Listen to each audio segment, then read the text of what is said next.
அன்பான கர்த்தருடைய பிள்ளைகளுக்கு மகிமை நிறைந்த மாசற்ற அற்புதராம் இயேசுவின் திருநாமத்தில் உங்கள் யாவருக்கும் அன்பின் வாழ்த்துக்கள்.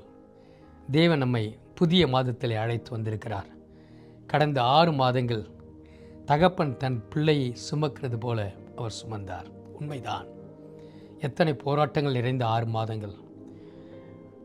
அநேக யுத்தங்களின் செய்திகளை கேட்டோம், விலைவாசிகளை பார்த்தோம். இன்னும் சொல்லப்போனால் உலகம் எங்கு செல்கிறதோ, எங்கு முடிக்கப் போகிறதோ, 3வது உலகப்போர் வருகிறதோ என்று அநேக ஐயங்கள், பயங்கள், அச்சங்கள் நம் இருதயத்திலே வந்திருந்தாலும் தேவன் நம்மை அற்புதமாய், அதிசயமாய் இஸ்ரவேல் ஜனங்களை 40 வருடங்கள் வனாந்திரத்திலே அழைத்து தந்த தேவன் நம்மை நடத்தி வந்த கிருபைகளுக்காக கர்த்தருக்கு நன்றி.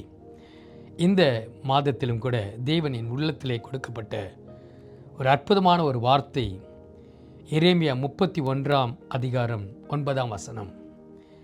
Jeremiah chapter 31 verse 9.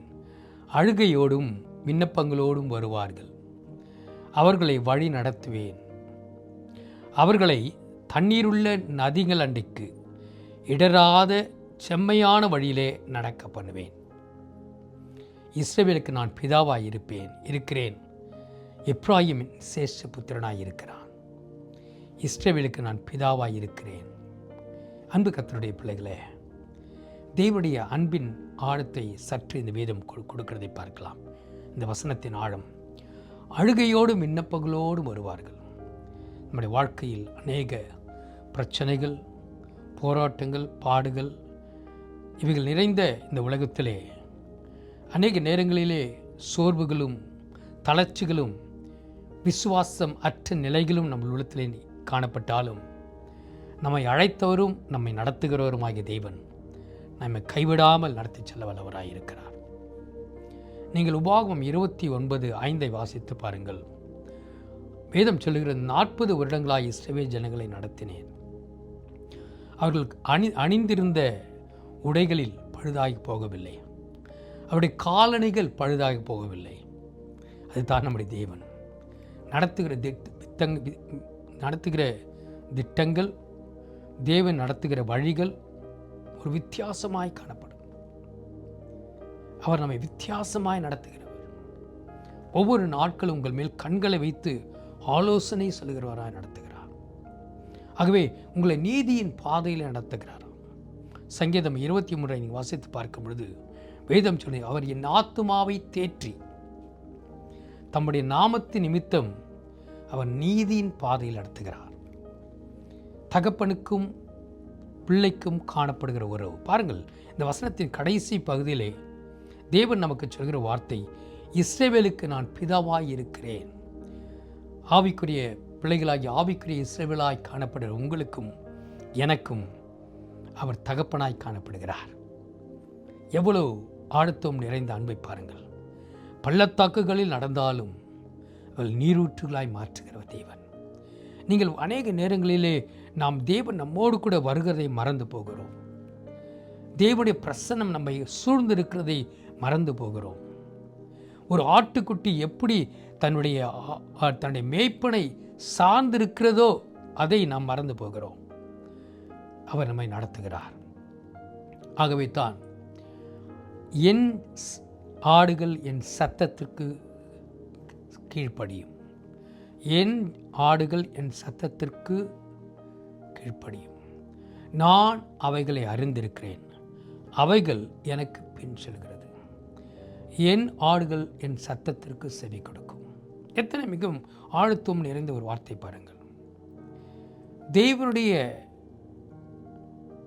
ஆழத்துவத்தை நீங்கள் பார்க்கும் பொழுது உறவை தான் முக்கியமாய் பார்க்கிறோம். நாம் அவருடைய சத்தத்திற்கு செவி கொடுக்கிற ஒரு ஆடாக நாம் நம்முடைய வாழ்க்கையில் நடக்கும் பொழுது நமக்கும் அவருக்கும் காணப்படுகிற உறவிலே நாம் ஒன்று இணையும் பொழுது நாம் நம்மை நேசிக்கிறவராய் மாத்திரமல்ல, அற்புதமாய் நடத்துகிறாராம். அவர்களை தண்ணீருள்ள நதி அண்டைக்கு, தண்ணீர்கள் நிறைந்த நதி என்று சொல்லும் பொழுது அந்த செழிப்பை குறிக்கிறது.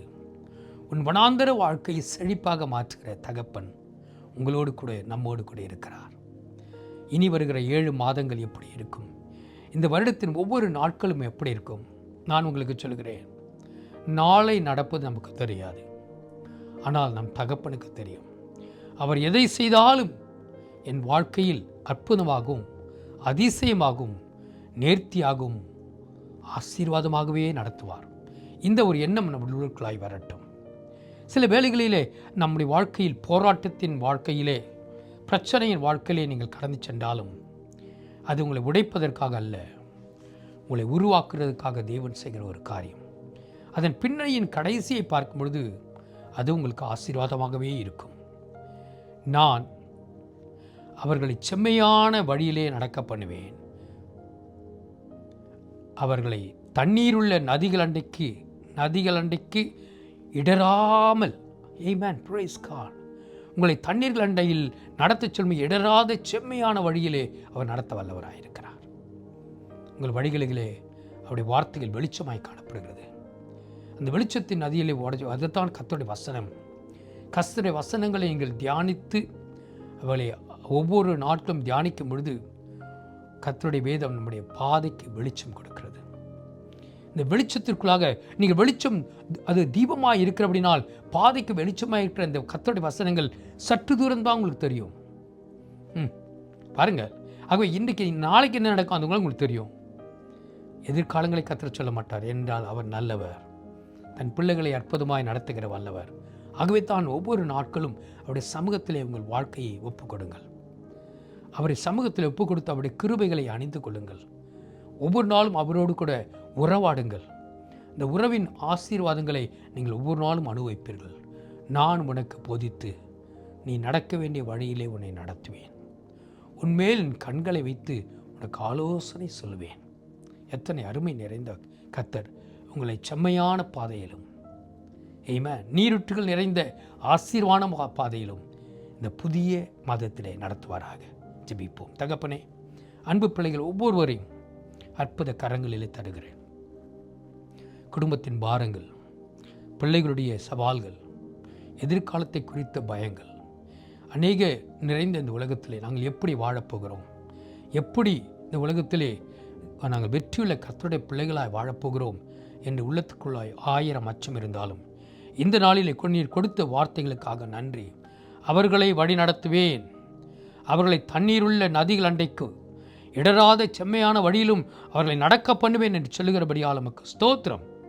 நீர் எங்கள் தகப்பனாய் இருக்கிறபடியால் ஸ்தோத்திரம். எங்கள் தகப்பன் தன் பிள்ளையை சுமக்கிற வண்ணமாய் சுமந்து செல்ல போகிறதுக்காக ஸ்தோத்திரம். இஸ்ரவேல் ஜனங்களை நடந்து சென்ற பாதைகள் எல்லாம் இரவும் பகலும் அவளை பாதுகாத்த அதே தெய்வ பிரசன்னம் ஒவ்வொரு பிள்ளைகளையும் நடத்த போகிறதுக்காக ஸ்தோத்திரம். ஒவ்வொருடைய கண்ணீரையும் துடைக்க போகிறதுக்காக ஸ்தோத்திரம். கண்ணீரை களிப்பாக மாற்றி அற்புதங்களை செய்து ஆண்டவரே உம்மோடு கூட காணப்படுகிற உறவில் இந்த பிள்ளைகள் தொடர்ந்து வளர ஆவிக்குரிய வாழ்க்கையில் முதிர்ச்சியிலே கொண்டு செல்வீராக. தேவனை அறிகிற அறிவை வளரட்டும் ஆண்டவரே. அம்மோடு கூட ஒரு உறவிலே அதிகமாகட்டும் ஆண்டவரே. உம்மோடு கூட உறவிலே அந்த நேரத்தை செலவிட பிள்ளைகளுக்கு கிருபைத்தாரும் ஆண்டவரே. ஒவ்வொருவரையும் பாதுகாத்து ஆசீர்வதித்து மேன்மையும் மகிமையுமாக ஒவ்வொரு நாளும் நடத்துவீராக. அற்புதங்களின் தேவன் அற்புதங்களை செய்வீராக. என்றைக்கெல்லாம் உடைய பிள்ளைகள் பரலோகத்தை நோக்கி பார்க்கிறார்களோ பரலோகம் திறக்கப்படட்டும். உடைய பிள்ளைகளுடைய சத்தத்தை கேட்டு அற்புதங்களையும் அதிசயங்களையும் செய்வீராக. நீர் அப்படி செய்ய போகிறதுக்காக நமக்கு ஸ்தோத்திரம்.